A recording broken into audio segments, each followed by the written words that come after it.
అసలు హార్మోన్స్ మన బాడీలో ఎలాంటి హ్యావక్ ప్లే చేస్తాయి? హార్మోన్స్ వల్ల అనేక సమస్యలు వింటూ ఉంటాం. నార్మల్ గా పని చేయాలన్నా, ఆలోచన విధానాలు సరిగ్గా ఉండాలన్నా, మన స్టీరియోటిపికల్ గా బిహేవ్ చేయాలన్నా హార్మోన్సే. సో అవి సమతులంగా లేకపోతే ఏమవుతుంది? కంప్లీట్ జెండర్ చేంజ్ చేయడం and also same sex relationships బాగా పెరిగిపోయాయి. దీనికి హార్మోనల్ ఇష్యూస్ ఒక మూలం అని చెప్పొచ్చా, లేదు ప్రకృతి సిద్ధంగానే అలా మార్పులు జరుగుతున్నాయి? చిన్నప్పటి నుంచి 15 ఏళ్ళు 18 ఏళ్ళు ఒక అమ్మాయిలా పెరిగి సడన్ గా అబ్బాయి అవ్వాలన్నా, అబ్బాయిలా పెరిగి సడన్ గా అమ్మాయి అవ్వాలన్నా, there is so many things to deal with the society.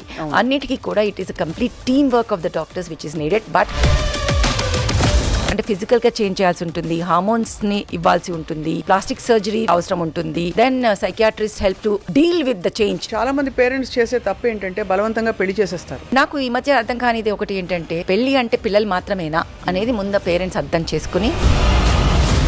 మొన్న ఫర్టిలిటీ స్కామ్ బయటపడిన తర్వాత అందరూ ఉలిక్కిపడ్డారు ఒక్కసారి. ఇంత పెరిగిపోవడానికి కూడా కారణం ఇదే కదా, అంటే పిల్లలు లేరనే ఒక పిల్లలు లేకపోతే అదేదో పెద్ద.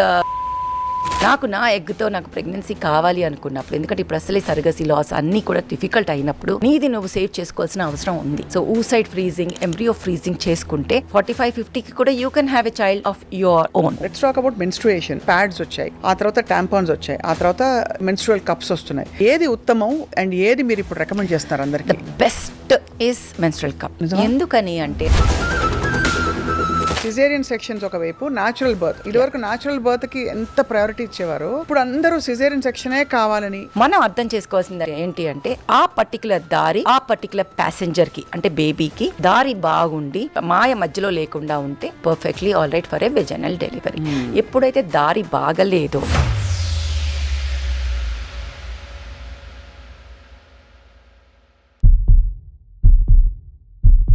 అందరికీ నమస్కారం. Welcome to healthy journey with Swapna, exclusively on Suman TV. ఆడపిల్లగా పుట్టడమే చాలా కష్టాలతో కూడిన విషయం అని అనాదిగా చెప్తున్న విషయం మన భారతదేశంలో అయితే మరీ అప్పుడప్పుడు ప్రూవ్ అవుతూ వస్తుంది. ఇవాళ కొన్ని చాలా కీలకమైన విషయాలు మాట్లాడబోతున్నాం.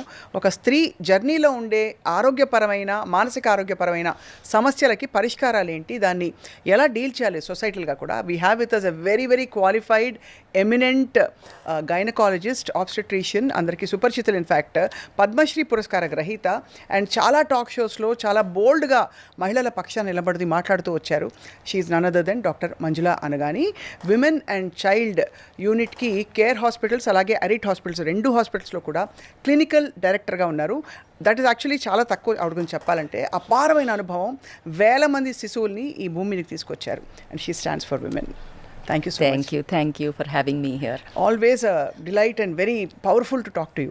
Pleasure is totally mine. So, doctor Manjula Anagani కొన్ని చాలా కీలకమైన విషయాలు. అసలు ఒక విమెన్ హెల్త్కి సంబంధించి ఇప్పుడు విత్ టైం కొంత అవగాహన వచ్చిందంటారా? కొంత ప్రయారిటైజింగ్ జరుగుతుందా? డెఫినెట్లీ. ఎందుకంటే women have become more vocal now. ఇంతకుముందు మనం సబ్డ్యూ చేసినవన్నీ కూడా ఎందుకు సబ్డ్యూ చేయాలి అనే ఆలోచనలు రావటము. ఎందుకంటే I think financial freedom has made them more bold. So that's for good. Everything will have 2 sides of the coin. So boon and a bane. So కొన్ని విధాల that is a good thing that ఈ అవగాహన రావటం అనేది చాలా important. ఎందుకంటే first ఎప్పుడైనా doctor ఏం చేస్తారంటే, మన కారణం తెలిస్తే ట్రీట్మెంట్ ఈజీ అంటాం. అలాగే అవగాహన వస్తేనే కదా ఏది కరెక్టో ఏది తప్పు ఎలా డీల్ చేయాలని తెలిసేది. So I think it is for the good that people have known about their own health and prioritising their own health. Correct. So మన లాస్ట్ టైం ఎర్లీ ప్యూబర్టీ గురించి మాట్లాడాము, మీరు చాలా విషయాలు చెప్పారు, అందరూ అలర్ట్ అయిపోయారు ఒక్కసారి. అసలు హార్మోన్స్ మన బాడీలో ఎలాంటి హ్యావక్ ప్లే చేస్తాయి? హార్మోన్స్ వల్ల అనేక సమస్యలు వింటూ ఉంటాం. డెఫినెట్లీ. కాకపోతే భయపడకూడదు. ఎందుకంటే women is a women because of hormones, that is estrogen, progesterone. Man is a man means when we say మనిషికి ఒక మగం ఒక స్టీరియోటిపికల్ పెడతాం, అంటే మ్యాన్ ఈజ్ అగ్రెసివ్, మ్యాన్కి ఇట్లా పౌరుషం ఉంటుంది, what ever it is because of the testosterone. Okay, so ఇవన్నీ హార్మోన్సే. Hormones అంటే ఇవి మాత్రమే కాదు, థైరాయిడ్ కూడా హార్మోనే, మనకి ఇన్సులిన్ కూడా హార్మోనే, ఎడ్రినల్స్ నుంచి వచ్చే ఫైట్ ఆర్ ఫ్లైట్ రెస్పాన్సెస్ ఏవైతే ఉంటాయో అవన్నీ కూడా హార్మోన్సే. సో హార్మోన్స్ అంటే భయపడకూడదు. ఒక మనిషి ఒక నార్మల్గా ఫంక్షన్ చేయాలంటే hormones are the most essential thing. So అంటే నార్మల్గా పని చేయాలన్నా, ఆలోచన విధానాలు సరిగ్గా ఉండాలన్నా, మన స్టీరియోటిపికల్గా బిహేవ్ చేయాలన్నా హార్మోన్సే. సో అవి సమతులంగా లేకపోతే ఏమవుతుంది? Complete imbalance. Imbalance is never A norm. అది మనం గుర్తుపెట్టుకోవాలి. So whether it is mental health, physical health, emotional health, ప్రతిదానికి ఒక సమతులమైన హార్మోన్స్ అనేది చాలా ఇంపార్టెంట్. ఫిజికల్గా వెన్ వీ టాక్ థైరాయిడ్ వినో, ఒక హెయిర్ గ్రోత్ దగ్గర నుంచి నెయిల్ గ్రోత్ వరకు everything is affected by thyroid, pituitary hormones called prolactin. ఒక తల్లి శిశువుని డెలివరీ చేసిన తర్వాత పాలు ఇవ్వాలన్నా ప్రొలాక్టిన్ ఎక్కువ ఉండాల్సిందే. సో ప్రతిదానికి ఒక డెఫినెట్గా ఒక వర్క్ ఉంది, అంటే జాబ్ ప్రొఫైల్ ఉంది ప్రతి హార్మోన్కి. అది మనం చాలా ఇంపార్టెంట్. సో భయపడకుండా, హార్మోన్స్ అంటే అమ్మో అని భయపడకూడదు. సో ఇది ఏమైపోయిందంటే చాలా రోజుల నుంచి అందరికీ అమ్మో హార్మోన్స్ వాడితే లావ్ అవుతాము అంటే సరైన క్లారిటీ లేకుండా, half knowledge is more dangerous. ఒక డైమండ్ని ఒక డైమండే కట్ చేస్తుంది, ఇది నేను ఎప్పుడు చెప్తాను అందరికీ. ఒక నైఫ్ తీసి కట్ చేయలేము. So hormonal imbalance is not the right thing. So balance రావాలి అంటే ఒక హార్మోన్కి ఆపోజిట్ హార్మోన్ ఇవ్వటం అనేది చాలా ఇంపార్టెంట్. రైట్. ఇప్పుడు ఒక చాలా ప్రాబబ్లీ లెస్ డిస్కస్డ్ టాపిక్ గురించి మాట్లాడబోతున్నాను. ఈ మధ్య జెండర్ చేంజ్ చేయడం and also same sex relationships బాగా పెరిగిపోయాయి. దీనికి హార్మోనల్ ఇష్యూస్ ఒక మూలం అని చెప్పచ్చా, లేదు ప్రకృతి సిద్ధంగానే అలా మార్పులు జరుగుతున్నాయి? There are so many things here. One is genetic, కంజెనిటల్గా మనకి జెనెటిక్గా వాళ్ళకు ఉండేది, ఫ్యామిలీలో ఉండేది, అప్బ్రింగింగ్ బట్టి, తన సర్కమ్స్టాన్సెస్, తన వాతావరణం బట్టి. They might be bisexual, then prioritising one thing. And plus ఇప్పుడు ఇంతకుముందు టాబు అనుకున్నది ఇప్పుడు కొంచెం వోకల్గా మాట్లాడగలగటం ఒకటి. సో ఇంతకుముందు లేదా అంటే అప్పుడు కూడా ఉండుండొచ్చు. ఇన్ఫ్యాక్ట్ పాత పురాణాల్లో చూస్తే కొన్ని స్టోరీస్ వింటే ప్రాబబ్లీ దిస్ వాజ్ దేర్ అప్పుడు కూడా, కాకపోతే కవర్ చేసేస్తుంటారు అనేది మనం అనుకుంటూ ఉంటాం. So there are so many things which used to be going on then also which was put under the wraps. Now it is more vocal. So it is not one thing. Hormones also play a lot of a thing. When you have more testosterone in a woman's body, they have more of sexual thoughts, sexual libidos, avanni koncham ekkuvaye avakasalu untayi. So that is how we use that. మనము దాన్ని ట్రీట్మెంట్గా use చేస్తాం when libido is less. So ఇట్లాగా I think instead of labeling one thing, hormones also equally play a look, but it is more of again genetic and environmental and the circumstances and the upbringing and everything which plays into it. ఇప్పుడు యంగ్స్టర్స్లో, young గర్ల్స్లో ఈ tendencies చూసినప్పుడు parents ఎలా react అవ్వాలి they don't know. ఎందుకంటే సోషలాజికల్గా చూస్తే వాళ్ళకి ఒక alien idea ఇది. బట్ డాక్టర్ దగ్గర తీసుకెళ్ళి చూపించాలా, వాళ్ళు గర్ల్స్తో ఎక్కువ ఫ్రెండ్షిప్ చేస్తున్నారు అని. మరి దాన్ని ఎలా అడ్రస్ చేస్తే బెస్ట్ అంటారు? సో ఇంతకుముందు అమ్మాయిలు వెళ్తుంటే వరి అయ్యేవాళ్ళు కాదు, అబ్బాయిలు వెళ్తుంటే వరి అయ్యేవాళ్ళు కాదు. ఇప్పుడు వరి అవ్వాల్సింది వచ్చింది, ఎందుకంటే చాలామంది వోకల్ అవ్వడం వల్ల మేబీ అక్కడే స్టాప్ చేయాలేమో అన్న ఆలోచనల వల్ల. హార్మోన్స్తోనూ ప్లస్ సైకలాజికల్ ట్రీట్మెంట్తోనూ వాళ్ళని రివర్సల్ చేయొచ్చా? It is not proven till now. There are certain circumstances where giving the opposite hormone and giving the repression therapies with this thing, వాళ్ళు మళ్ళీ అమ్మాయిలా చేసి ఉండొచ్చు, బట్ నాట్ నెసెసరీ.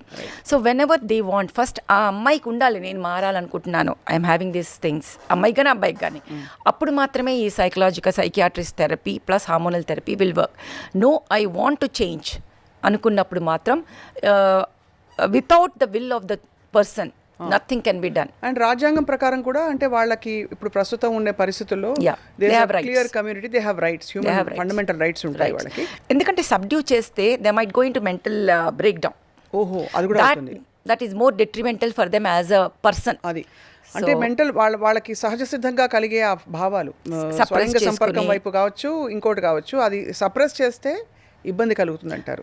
అంటే if they don't want to, అది ఆ మనిషి నేను అనుకున్నది కరెక్ట్ అనుకున్నప్పుడు you cannot just change everything.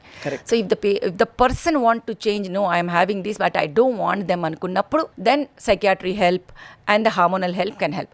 No I am feeling like that, so I want to change అనుకున్నప్పుడు again psychiatrist, doctor to change the gender plus the endocrinologist for the hormonal support, ఇవన్నీ తీసుకోవాల్సిన అవసరం ఉంటుంది. It's not one thing, it is the complete panorama of the everything which is needed in that. అంటే ఫిజికల్గా change చేయాల్సి ఉంటుంది, హార్మోన్స్ని ఇవ్వాల్సి ఉంటుంది, ప్లాస్టిక్ సర్జరీ అవసరం ఉంటుంది, then psychiatrist help to deal with the change. చిన్నప్పటి నుంచి 15 ఏళ్ళు 18 ఏళ్ళు ఒక అమ్మాయిలా పెరిగి సడన్గా అబ్బాయి అవ్వాలన్నా, అబ్బాయిలా పెరిగి సడన్గా అమ్మాయి అవ్వాలన్నా, there is so many things to deal with the society. అన్నిటికీ కూడా it is a complete team work of the doctors which is needed, but family support comes a huge way. ఎందుకంటే వాళ్ళకి support either the friends or the family support లేకపోతే it is like any other human being who cannot tolerate the, వేరే వాళ్ళు కూడా మనము ఎవరైనా మనల్ని ఇది చేస్తే వాళ్ళు డిప్రెషన్లోకి వెళ్ళిపోతారు కదా, అదే డిప్రెషన్కి వెళ్ళిపోయే అవకాశాలు వీళ్ళకి కూడా ఉంటాయి.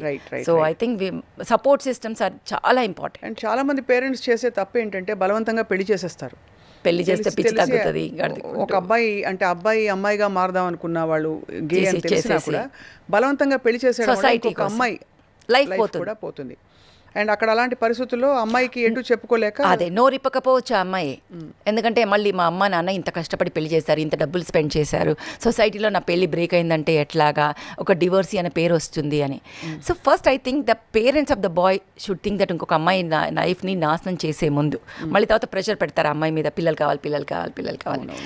నాకు ఈ మధ్య అర్థం కానిది ఒకటి ఏంటంటే, పెళ్ళి అంటే పిల్లలు మాత్రమేనా అనేది ముందు పేరెంట్స్ అర్థం చేసుకుని, ఇరెక్టైల్ డిస్ఫంక్షన్ ఉన్నా ఆర్ మేల్ ఫ్యాక్టర్ ఉన్నా ట్రీట్మెంట్ ఇప్పించాల్సిన అవసరం చాలా ఎంతైనా ఉంది. అవును అవును, ఏదో ఒకటి చేసి పిల్లలకి అనేసి you have to live like that, అట్లాగే పెళ్ళిని ఇది చేసుకోవాలి, ఇలాంటివన్నీ ఐ థింక్ ఈ రోజుల్లో సరిపోదు. కాలం మారిపోయింది. ఒక స్త్రీకి తన మ్యారిటల్ లైఫ్ అంటే ఏదైతే చెప్తా తన సెక్షువల్ లైఫ్ సరిగ్గా లేకపోయినా, భర్త తన పట్ల బయట వేరే ప్రామిస్క్యూటీ ఉన్నా కూడా, అంటే ఇతర అమ్మాయిలతో తిరగడం, ఆ అమ్మాయికి డిప్రివేషన్ ఉన్నా కూడా అది ఎవరు ఆలోచించరు మామూలుగా. లేదు భర్త చనిపోయినా కూడా, అవును, లేదు విడాకులు అయిపోయినా కూడా ఎవరు నోబడి థింగ్స్. దానివల్ల రిపర్కషన్స్ ఉంటాయి హెల్త్ పరంగా, చాలా ఉంటాయి. First thing what you said is true, there is always like taboo to talk about it. అంటే ఉమెన్ మాట్లాడితే నా క్యారెక్టర్ని తగ్గించేస్తారు, నా ఇది తగ్గిపోతుంది, నేను I'm not suppose to talk అంటే నేను అసలు మాట్లాడకూడదు సెక్షువల్ థాట్స్ గురించి అనేది ఒకటి ఉంటుంది. సెకండ్, డాక్టర్ దగ్గరికి వెళ్తే జడ్జ్మెంటల్గా చూస్తుందేమో, ఆ డాక్టర్ నాతో ఓపెన్గా మాట్లాడతారో లేదో, how M I going to be judged అనేది ఒకటి సెకండ్ క్వశ్చన్ ఉంటుంది. థర్డ్, సప్రెస్ చేయడానికి ట్రై చేసి దెన్ మనకి న్యూరలాజికల్గా డిప్రెషన్ కావచ్చు, నర్వస్ సిస్టమ్ ప్రాబ్లం రావచ్చు, పెల్విక్ ఫ్లోర్ ప్రాబ్లమ్స్ రావచ్చు, హార్మోన్స్ అన్నీ అవకతవకలు అయిపోయి, because when we do this thing ఇవన్నీ థాట్ ప్రాసెస్ బ్రెయిన్, ఆ బ్రెయిన్లో మనకి హైపోథాలమస్ అనేది ఉంటుంది, దాని నుంచి ఆలోచనలు అవన్నీ మనకి ఎఫెక్ట్ అవుతాయి. అక్కడి నుంచి వచ్చే హార్మోన్స్ పిట్యూటరీ మీద చేస్తాయి, పిట్యూటరీ నుంచి వచ్చే హార్మోన్స్ ఓవరీ మీద యాక్ట్ చేస్తాయి, ఓవరీ నుంచి వచ్చే హార్మోన్స్ యూట్రస్ మీద యాక్ట్ చేస్తాయి. సో ఇవన్నీ వెళ్ళిపోయి పిట్యూటరీ లెవెల్లో సపరేషన్కి వెళ్ళిపోయి పీరియడ్సే రాకుండా ఉండటము, చాలా చేంజెస్ వచ్చే అవకాశాలు ఉంటాయి. సో అది మానసికంగా ఎఫెక్ట్ కొడుతుంది, ఫిజికల్గా ఎఫెక్ట్ కొడుతుంది, ప్లస్ నర్వస్ సిస్టమ్ ఎఫెక్ట్ ఉంటుంది. WHO చెప్పిన దాని ప్రకారం హెల్త్ అంటే ఒట్టి ఫిజికల్ అండ్ మెంటల్ మాత్రమే కాదు, sexual health also is a part of it. ఎప్పుడైతే సెక్షువల్ హెల్త్ నార్మల్గా ఉంటుంది అప్పుడు హార్మోన్స్ ఇంబ్యాలెన్స్ లేకుండా ఉండి లాంగ్ రన్లో ప్రెగ్నెన్సీ విషయం కావచ్చు, ఏమన్నా కావచ్చు, చక్కగా స్ట్రైట్ ఫార్వర్డ్గా మంచిగా వెళ్తూ ఉంటాయి అన్నమాట. So we should look at health in every angle, physical, mental and sexual health. అయితే చాలా I feel the fourth one also is equally important, that is financial health. ఇప్పుడు ఇవాళ రోజుల్లో ఆల్ ఫోర్ ఆర్ ఇంపార్టెంట్. కానీ అంటే but చాలా మంది celebrate గా కూడా ఉంటారు, అంటే అసలు పూర్తిగా భయపడి బయటకు చెప్పుకోవడానికి భయపడి, మళ్ళీ వేరే వాళ్ళతో ఎఫైర్ చేస్తే అది ఏమవుతుందో అని భయపడి, మళ్ళీ అది బ్లాక్ మెయిల్ అవుతుందో అని భయపడి. Female masturbation is still not a very known thing, or అంటే బాగా వాళ్ళకి అది ఇచ్చే తప్పు అది తప్పు అసలు ఆ టాపిక్ ప్లస్ అలా చేసుకుంటే అది తప్పు అనే అవగాహనలోనే చిన్నప్పటి నుంచి అప్బ్రింగింగ్ ఎట్లా అయిపోయింది అంటే ఒక అమ్మాయి అలాంటి వాటి గురించి ఆలోచించకూడదు, మాట్లాడకూడదు అనేది. సో ఇప్పుడిప్పుడే కొంచెం వోకల్ అవుతుంది, బికాస్ వసుదైక కుటుంబం అయిపోయింది. ఇప్పుడు వరల్డ్ అంతా చూస్తున్నారు, చదువుతున్నారు, టీవీ చూస్తున్నారు, సోషల్ మీడియా ఇదైంది, దానివల్ల కొంచెం అవగాహన పెరిగి ఇట్ ఈస్ నాట్ రాంగ్ అనేది అమ్మాయిల్లో తెలిసి యంగ్స్టర్స్లో బయటకు వస్తున్నారు. ఎక్స్ట్రీమ్స్ అవ్వకుండా వాళ్ళు ఎప్పుడైతే వాళ్ళ వరకు వాళ్ళకి ఏం కావాలి, రాదర్ దెన్ పక్కన వాళ్ళ పియర్ ప్రెషర్లో పడకుండా వాళ్ళకి ఏం కావాలి అని అర్థం చేసుకుని choose your gynaecologist, discuss with them, choose your psychiatrist, discuss with them, then you can have a healthy life. ఇలాంటి సమస్యలు ఉన్నప్పుడు అండ్ ఒకవేళ సప్రెస్ చేసి ఇయర్స్ టుగెదర్ మొత్తం చేస్తే మీరు అన్నట్టు మెంటల్ హెల్త్ దెబ్బతింటుంది, న్యూరాలజికల్ ఇష్యూస్ వస్తాయి, పెల్విక్ ఫ్లోర్ ఇష్యూస్ వస్తాయి, హార్మోనల్ ఇంబ్యాలెన్స్ వస్తాయి, illness it becomes physical illness. Yes, మామూలుగా కూడా ఈవెన్ ఫర్ బాయ్స్ మాట్లాడినప్పుడు సహజం అని చెప్పే మాస్టర్బేషన్ లాంటి టాపిక్ అసలు it's not allowed, it's forbidden, not just culturally but health కూడా ఇట్స్ నాట్ రైట్ అని చెప్పి అది తప్పు, complete myth, it's total myth. మనము it's more of a symbol of power of a man over a women.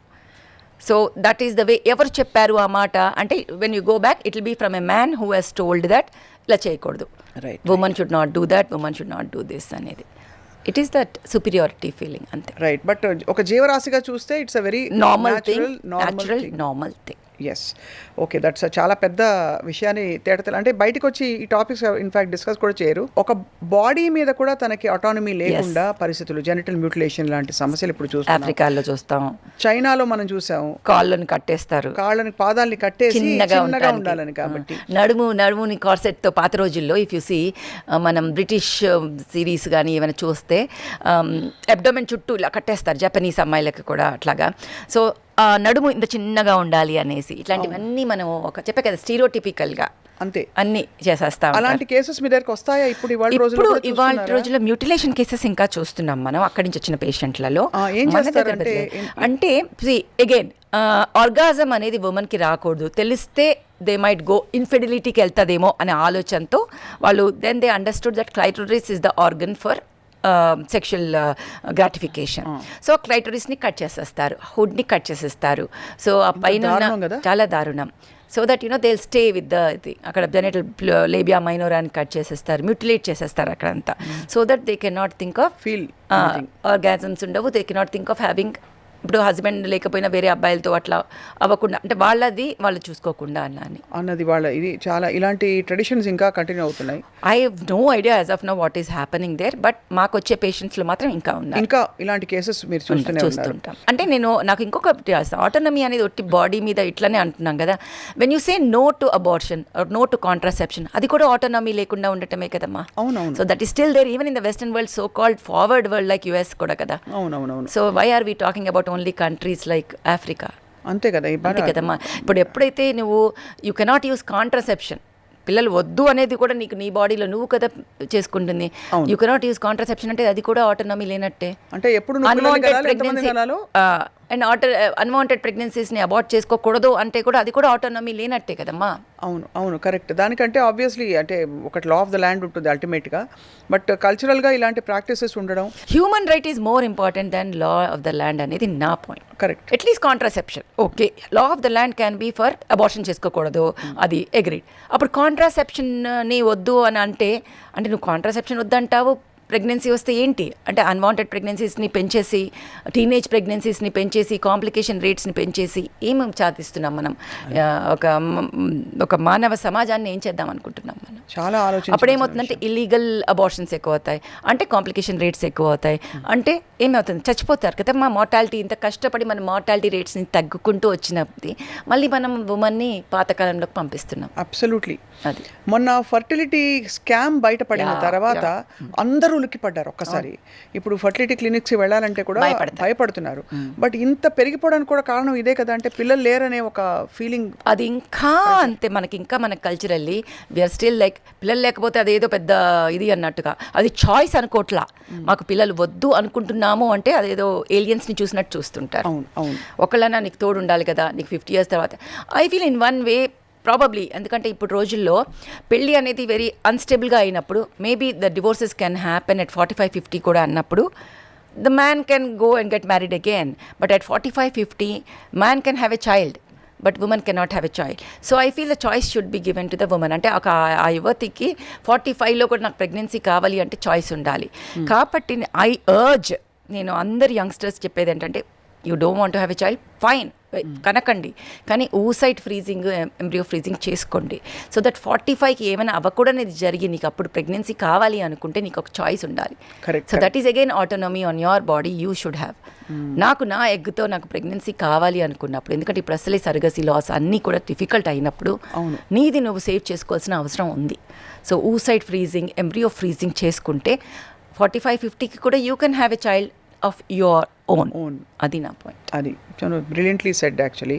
అంటే ఇదంతా ఆలోచించడానికి చాలా ఫ్యూచరిస్టిక్గా ఉంది, కానీ ఇప్పుడు అవుతోంది, జరుగుతుంది. ఎంబ్రియో ఫ్రీజింగ్ చాలా కామన్గా అయిపోతుంది. దట్ ఈస్ నిజం. నేను అందరికీ ఒకటి చెప్తా, అబార్షన్తో వచ్చే కాంప్లికేషన్స్ నిజం, కాంట్రాసెప్షన్తో వచ్చే so called side effects are imaginary. It can happen, it might not happen, and the risk rate is also very very less. Whereas abortion tho vache complications nijam and the rates are high. So contraception is all, prevention is better than cure మా. అంతే కదా. అంతే. కానీ కాంట్రాసెప్షన్తో ఏవి రాదంటారు, కానీ ఐపిల్ వాడడం వల్ల కూడా అది చాలా హై డోస్ కదమ్మా. That is not contraception, that is contragestive. తేడా తెలియాలి. కాంట్రాసెప్షన్ అంటే ఒక ఎగ్ని స్పర్మ్ని కలవనీయకుండా చేయడానికి కాంట్రాసెప్షన్. కాంట్రాజెస్టివ్ అంటే కలిశాక కూర్చోకుండా ఉండటాన్ని ప్రెగ్నెన్సీ ఫామ్ అయిన తర్వాత కూర్చోకుండా ఉండటాన్ని చేసేదాన్ని కాంట్రసెప్టివ్ అంటాం. So that is a very high powered pills. So అంటే ఒక 4 కాంట్రాసెప్టివ్ పిల్స్ని కలిపి హై డోస్ పిల్స్ కలిపితే ఉండేదాన్ని ఒక ఐ పిల్ అంటాం. సో అప్పుడు ఏమవుతుంది, side effects will be multiplied కదమ్మా. నువ్వు ఒక చిన్న టాబ్లెట్ వేసుకోవడానికి భయపడేదానివి 4 times పోటెంట్ వేసుకోవడానికి ఎందుకు భయపడట్లేదు?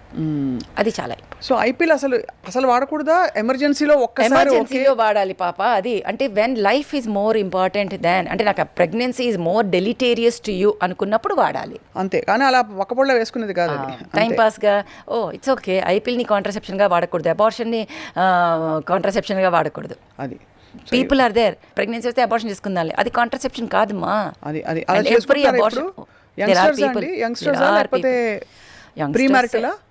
నాట్ నెసెసరీ పెళ్ళైన తర్వాతనే. కానీ వాళ్ళకి ఏంటంటే మేము వాడమండి, హార్మోన్స్తో మాకు ప్రాబ్లం వస్తుందంట. అంటే అబార్షన్స్తో ప్రాబ్లం లేవా? అండ్ హార్మోన్స్ ఇప్పుడు 4th generation hormones which are so low that side effects are literally 0. డాక్టర్తో మాట్లాడండి, అంతేగాని మీ అంతటా మీరే డిసైడ్ చేసుకుని abortion over the counter abortion pills వాడుకుని ముక్కలు లోపల ఉండిపోయి మళ్ళీ కాంప్లికేషన్ చేసుకుని వచ్చి, ఇవి చాలా తప్పు. చదువుకున్నారా అంటే నిజంగా చదువుకున్నారా, సరిగ్గా వెల్ ఎడ్యుకేటెడ్ ఉండాలి, బాగా అర్థం చేసుకోవాలి. హాఫ్ నాలెడ్జ్ చాలా ఎక్కువైపోతుంది. డాక్టర్ మంజుల, ఒక చాలా కీలకమైన topic, let's talk about menstruation. అంటే ఇప్పుడు చాలా ఆప్షన్స్ వచ్చేసాయి. ఇదివరకు పాత కాలంలో బట్ట వాడేవారు, అంటే పాత చినిపోయిన చీరలు చేసి ఆ తర్వాత దాన్ని ఇవాల్వ్ చేసి కాటన్ పెట్టి వాడడం మొదలెట్టారు. అవే ఉతుకుతారు మళ్ళీ. అది హైజీన్ ఇష్యూస్ వచ్చాయి, ప్యాడ్స్ వచ్చాయి, ఆ తర్వాత ట్యాంపాన్స్ వచ్చాయి, ఆ తర్వాత మెన్స్ట్రువల్ కప్స్ వస్తున్నాయి. ఏది ఉత్తమం అండ్ ఏది మీరు ఇప్పుడు రికమెండ్ చేస్తున్నారు అందరికీ? Best is menstrual cup.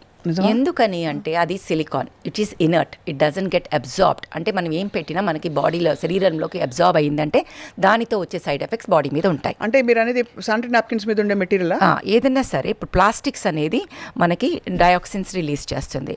So మనము దాని మీద మనకి ఇప్పుడు బ్లడ్ పడింది అంటే అది that is a good agar medium, అంటే దాని మీద ఇన్ఫెక్షన్ వచ్చే అవకాశాలు ఉంటాయి. ప్లస్ ఆ ప్లాస్టిక్స్ అబ్జార్బ్ అవుతుంది ఒక కంటిన్యూస్గా జెనిటల్ ఆర్గన్స్ దగ్గర పెట్టినప్పుడు అది అబ్జార్బ్ అయ్యి that will lead to endocrine disrupting chemicals అంటాం, ఈడీసీ. ఆ ఎండోక్రైన్ డిస్రప్టింగ్ కెమికల్స్ రిలీజ్ అవ్వడం వల్ల మన హార్మోన్స్ కంప్లీట్గా ఇంబ్యాలెన్స్ అయిపోతుంది. గర్భాశయం లోపల పొర మందంగా అవుతుంది, ఇర్రెగ్యులర్ పీరియడ్స్ రావచ్చు, పీసీఓఎస్ రావచ్చు, ఎండోమెట్రియోసిస్ అనే వ్యాధి రావచ్చు, ఫైబ్రాయిడ్స్ ఉంటే పెరగచ్చు, అలాగే ఎండోమెట్రియల్ క్యాన్సర్స్ కూడా రావచ్చు. సో ప్లాస్టిక్స్ ఉన్న శానిటరీ నాప్కిన్స్ వాడకూడదు. సో ఫస్ట్ మనకి ఆల్వేస్ బెటర్ మెన్స్ట్రల్ కప్స్. ఎందుకని అంటే అది first thing, it is inert material, doesn't get absorb. Second, అది తీసుకుని జస్ట్ వాష్ చేసేసుకుని మళ్ళీ లోపల పెట్టేసుకోవచ్చు. It is like brushing the teeth, same అది యూజ్ చేసి చేసుకోవచ్చు. ఒక్కసారి కొన్నాక 12 ఏళ్ళ నుంచి 15 ఏళ్ళ వరకు వాడుకోవచ్చు. So cost effective. అది బ్యాగ్లో ఒక పక్కన కవర్లో వేసుకుని పడేసుకుని తీసుకుని వెళ్ళిపోవచ్చు ఎక్కడికి కావాలంటే అక్కడికి. Carrying is easy and it is not at all embarrassing. వాష్రూమ్లోకి వెళ్ళిపోయి it's very easy to insert and remove it. కానీ అది ఈవెన్ అన్మ్యారీడ్ అమ్మాయిలు ఎందుకంటే హైమన్ అస్సలు బ్రేక్ అవ్వదు. హైమన్ అనేది elastic thing, it will just go with the menstrual cup. అది పైకి వెళ్ళి మళ్ళీ బయటకు వచ్చేస్తుంది. హైమన్ సైజుని బట్టి ఉంటుంది, small, medium and large. So second, మేము అమ్మో నాకు భయం వేస్తుంది వాడము అనుకుంటే better would be the organic sanitary napkin or organic tampons or you have menstrual panties or menstrual again ఇది మన క్లాత్ ప్యాడ్స్ వాడుకోవచ్చు. So any which is not organic, not made of bamboo shoot or anything. Bleached cotton వాడకూడదు. మళ్ళీ ఇట్లాంటివన్నీ చూసుకుంటూ ఉండాలి. ఇంకొకటి నాకు ఎప్పటికీ అర్థం కానిది ఏంటి అంటే, why is hymen a big issue in this world where we are bleeding with girls which are fighting and which are this thing, like somebody said, character of a person is more important than, and manners of a person is more important than something which can be broken over. Correct. ఒక sports ఆడితే అది విరిగిపోయే ఒకటి ఉంటుంది, cycle తొక్కితే కూడా చాలా మందికి విరిగిపోవచ్చు. Extremes dance చేసి మనకి స్ప్లిట్ వస్తే అది చిరిగిపోయే ఇది ఉంటుంది. తుమ్మితే ఊడిపోయి ముక్కు లాంటి దాని గురించి why are we giving so much of importance అనేది ఒకటి మనము అర్థం చేసుకోవాలి. మనం ఇవాల్వ్డ్ ఒక సొసైటీలో, మనం అంటే ఎడ్యుకేటెడ్ సొసైటీలో పర్హాప్స్ సో మచ్ నాట్, కానీ ఇప్పటికీ మనకి గ్రామాల్లో కొన్ని కమ్యూనిటీస్లో విపరీతమైన ఒత్తిడి ఉంటుంది. ఈ ఒత్తిడి మెన్స్ట్రువల్ కప్ గురించి కూడా ఉంటుంది. అదే ఇందాక అన్నట్టుగా, why are we making anything insertion into vagina a very taboo thing to talk when we make 13-year-old 14-year-old get married and have a normal sexual life? That is nothing but having a vaginal insertion. So when that is a norm, we have to make them understand that vagina is a part of your body, get used to it, understand it is something which has to be spoken in a normal language. Correct. అది లేకుండా ఇప్పుడు but మీరు చెప్పిన order of ఇడ్లో menstrual cup Yes, most healthy first. And తర్వాత organic Sanitary napkins or cloth ఇది or menstrual panties కానీ అలాంటివి. ఇదే కల్చరల్ ఐడియాస్ మిత్స్ గురించి కంటిన్యూ చేస్తూ finally I want to ask you C sections Yes. Caesarean sections ఒకవైపు natural birth ఇదివరకు natural బర్త్కి ఎంత ప్రయారిటీ ఇచ్చేవారో ఇప్పుడు అందరూ సిజేరియన్ సెక్షనే కావాలని వాటర్ బర్తింగ్ కావాలని ఇలా First, I would like to correct you. There is nothing like unnatural birth. So అది natural birth అనకూడదు. We should tell vaginal delivery Or cesarean or abdominal delivery. This is first thing. ఈ అపోహలతోనే సగం time అదేదో unnatural ఏమో cesarean అన్నది వస్తుంది. Now we have two extremes. ఊర్లలో or any place vaginal delivery అని ఒక పక్క డాక్టర్ బేబీకి ఫీటల్ హార్ట్ ఆగిపోతుంది అంటే కూడా మూర్ఖత్వంగా పంపించే వాళ్ళు ఉంటారు. ఒక పక్క మీరు చెప్పినట్టుగా వెజనల్గా అవుతుంది అంటే కూడా లేదు అమ్మో నాకు భయము పెయిన్ అని అనవసరంగా సిజేరియన్ చేసుకునే వాళ్ళు కూడా ఉంటారు. అది తప్పే, ఇది తప్పే. అంతే. మనం అర్థం చేసుకోవాల్సిందంటే ఏంటి అంటే ఆ పర్టికులర్ దారి ఆ పర్టికులర్ ప్యాసింజర్కి అంటే బేబీకి దారి బాగుండి అన్ని మాయ మధ్యలో లేకుండా ఉంటే perfectly all right for a vaginal delivery. ఎప్పుడైతే దారి బాగలేదో ఆర్ బేబీ ఇట్లా మిలిటరీ యాటిట్యూడ్లో కానీ ఆర్ అడ్డంగా ఉండటం కానీ ఆర్ కాలుతో ఉండటం కానీ ఆర్ ప్రీటర్మ్ ఎక్స్ట్రీమ్ ప్రీటర్మ్ ఉండటం కానీ ఇలాంటివన్నీ ఇంకా కొన్ని causes card round the neck ఉండి ఫిటల్ డిస్ట్రెస్ ఉంటే కానీ దర్ ఆర్ క్రైటీరియా అప్పుడు abdominal delivery. So abdominal deliveries have come to make life of the baby and the mother safer. So మనం ఆలోచించాల్సింది ఏంటంటే సేఫ్ డెలివరీ ఏది అనేది అంతే. ఈ రోజుల్లో yes caesarean rates have increased. ఎందుకు పెరిగింది అనే కారణం తెలుసుకోకుండా మూర్ఖంగా మనం వాదించకూడదు. అంటే అది న్యాచురల్ ఇది unnatural There is nothing like that. So దీనికి సైడ్ ఎఫెక్ట్స్ ఏమి ఉండవు. అంటే లాంగ్ రన్ లో సిజేరియన్ ప్రతి దానికి ఉండొచ్చు. మా కింద నుంచి డెలివరీ అయితే అవ్వకుండా ఉంటాయా? రెక్టమ్ టేర్ అవ్వచ్చు, అది టేర్ అయినవి ఇన్ఫెక్షన్ అవ్వచ్చు, అక్కడ ప్యూబిక్ సింఫసిస్ దగ్గర ఇది అయ్యి ముందు సరిగా ఎక్సర్సైజెస్ చేయకపోతే యూరినరీ ఇన్కాంటినెన్స్ రావచ్చు. So it's not that is very ఇది.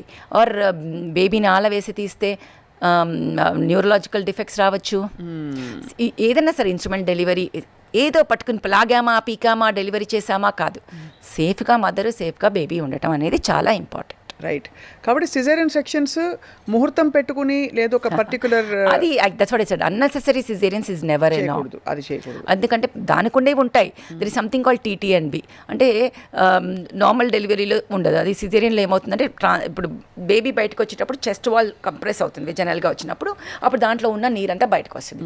అది మనకి సిజేరియన్లో తగ్గుతుంది. సో కొంచెం సేపు బ్రీతింగ్ ఇష్యూస్ రావచ్చు ఆర్ ఇట్లాగే సిజేరియన్ వూండ్ కూడా ఇన్ఫెక్షన్ రావచ్చు, వూండ్ గేప్ అవ్వచ్చు. ప్రతిదానికి ఉంటాయి ప్రోస్ అండ్ క్రోన్స్. బట్ ఏదైతే బేబీకి లోపల మనకి ఎప్పుడైతే బేబీ లోపల అన్సేఫ్ అనుకుంటామో అప్పుడే కదా మనం బేబీని బయటకు తీస్తాం. అంతే కదా. సో అన్ని తోల్మోల్ కేబోల్ అంతే తప్ప ఈ బ్లాంకెట్ రూల్స్ ఇవాళ రోజుల్లో పనికిరావు. ఓపెన్ మైండ్ ఉండాలి for the family and the lady who is undergoing delivery. And finally last but not the least ఇవాల్టి dietary whatever we eat మన ఫుడ్ కానీ మనకు దొరికే hormone filled yes meat and dairy hormone కన్నా నేను అంటాను EDC హార్మోనే ఉండాల్సిన అవసరం లేదు. లిథియం ఎక్కువ ఉండొచ్చు, దాంట్లో కొంచెం ఇది ఎక్కువ ఉండొచ్చు, ఏమంటాము మన లెడ్ ఎక్కువ ఉండొచ్చు, ఇంకేదైనా కూడా ఎక్కువ. కాస్మెటిక్స్లో ఫార్మలిన్ ఉంటుంది, అమోనియా ఉంటుంది, ఇవన్నీ ఎండోక్రైన్ డిస్టర్బింగ్ కెమికల్స్. ఆ మధ్య జంబలగడ్డ పంబాని సినిమా వచ్చింది చూసారు చిన్నప్పుడే, చాలా చిన్నప్పుడు. అదే అప్పుడు అది పెద్ద హాస్యం పెద్ద ఇది. ఇప్పుడు చూస్తుంటే ఐ థింక్ ఆ జెండర్ డిఫరెన్స్ ఏదైతే ఉందో అది బ్లర్ అయిపోతుంది మనుషుల్లో. అంటే ఆడపిల్లలు ఇలా ఉంటున్నారు, మగపిల్లలు అలా ఉంటున్నారు. మోర్ కిల్లర్ ఇన్స్టింక్ట్ అంటే hormones we have become more killer instinct more అందుకని you can see little normal hair also coming up. Right. ఇదంతా ఫుడ్ వల్ల అంటారా? కొంత it is basically more we become what we eat అనేది, మనం తినేది, మనం తిరిగే పొల్యూషన్, మన stress levels and the addictions, all equal culprits. ఒకటి అని అనటానికి ఉండదు. So genetic element is always there, but genetic ఉన్నది ఒక్కటే ఉన్నది మాత్రం వచ్చేది. ఇట్ ఈస్ ద ఎపిజెనెటిక్స్ అంటే ఈ external factors which will change. Right. ఈ ఎక్స్టర్నల్ ఫ్యాక్టర్స్ ఏంటి అంటే ఈ పొల్యూషన్, ఈ cosmetics and all which is what we eat and all those things, diet and stress and the addictions. ఇవన్నీ కలిపి మనం ఉండవలసిన స్థితి నుంచి చాలా మారిపోయి చాలా ముందుకు వెళ్ళిపోయాం. ఎవల్యూషన్ అని పేరు చెప్పుకుంటుంటాం అంతే. అదే దానిపైన. So me message doctor Manjula, because చాలా పొటెంట్ టాపిక్స్ ఇవాళ డిస్కస్ చేసాం. మీ మెసేజ్ అంటే వీటన్నిటిని being in touch with nature and being your true self అనేది అది ఎలా ఇంటిగ్రేట్ చేసుకోవాలి ఒక మహిళ? I think you should be what you believe you are. That's a choice. Your body, your choice. Your thoughts, your choice. And ఎందుకంటే మనము తెలిసి కాకపోతే ఈ చాయిస్ అనేది నాలెడ్జ్తో రావాలి. It should be evidence based. It cannot be half knowledge. It cannot be what you believe it is without understanding what it is. మనకుండే ideas కాదు, ఎవిడెన్స్ బేస్డ్ ఉండాలి. So you should meet the doctor who is suppose to be knowing everything, discuss with them and correct నాలెడ్జ్తో informed choice అనేది చాలా important. చాలా important, that is true. I think but most important ఇది breast cancer awareness month కాబట్టి అక్టోబర్లో తప్పకుండా mammogram అయితే చేయించుకోవాలి. అది ఎప్పుడు చెప్తుంటారు మీరు? ఎప్పుడు ఒకటి 30th బర్త్డే నుంచి you should start doing from 20th birthday start doing self breast examination on day 1 of periods. So that hormonal effect breast మీద ఉంటుంది కాబట్టి. అండ్ ఎలా చేసుకోవాలి డాక్టర్ దగ్గర నేర్చుకోవచ్చు. 30th బర్త్డేకి ఫస్ట్ టైం డాక్టర్ దగ్గరికి వెళ్ళి ఎగ్జామిన్ చేయించుకోవాలి. ఎవ్రీ 6 months ఎగ్జామిన్ చేయించుకోవచ్చు. 40th బర్త్డేకి మ్యామోగ్రామ్ మొదలెట్టాలి. ఈ లోపల కూడా any time you feel anything abnormal, go and meet your doctor and learn to do these things. So that ఒకటి ఇవేదో ప్రివెంట్ చేయవు, కానీ ఏమన్నా వస్తే వెరీ ఎర్లీగా డిటెక్ట్ చేసి ఎర్లీగా మనకి ట్రీట్మెంట్ అయ్యేటట్టుగా చూసుకుంటారు. Thank you very much doctor Manjula Anagani. మీరు ఎప్పుడు వచ్చినా ఐ థింక్ మీరు కుండ బద్దలు కొట్టి క్లినికల్ ఎవిడెన్స్ బేస్డ్గా చాలా వాస్తవంగా ప్రాక్టికల్గా కూడా మాట్లాడి చాలా విషయాలు తేటతెల్లం చేస్తారు. ఇవాళ ఈ టాపిక్స్ చాలామందిని ఆలోచింపజేస్తాయి. ఐ థింక్ మనం జస్ట్ పూజ చేసుకుని కూర్చోవడం కాదు, స్త్రీని అంతగా గౌరవించాలి కూడా సొసైటీలో. Absolutely. Respect the woman. Thank you. Thank you.